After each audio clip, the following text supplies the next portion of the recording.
الثانية على التوالي الأهلي بطل لكأس مصر لكرة الطايرة على حساب الزمالك. السلام عليكم ورحمة الله وبركاته. توج الأهلي بلقب كأس مصر أمام الزمالك بعد الفوز بالمباراة النهائية بنتيجة 3-1. وأقيمت مباراة الأهلي والزمالك على صالة حسن مصطفى بمدينة السادس من أكتوبر. وتفوق الأهلي أمام الزمالك بنتيجة 3-1 في عدد الأشواط بعد مباراة مثيرة بين الفريقين.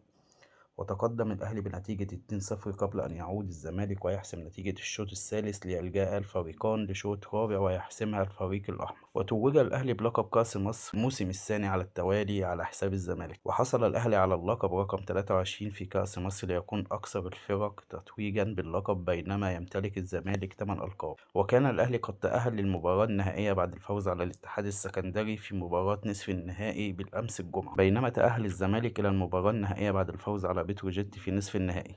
ويعد هذا النهائي هو الخامس تواليا بين الأهلي والزمالك في نهائي كأس مصر للكرة الطايرة، حيث فاز الزمالك باللقب في 3 مناسبات بينما فاز الأهلي باللقب في الموسم الماضي. والسلام عليكم ورحمة الله وبركاته. لو عجبك الفيديو ما تنساش الاشتراك في القناة واللايك الجميل، وأهم حاجة تصلي على النبي.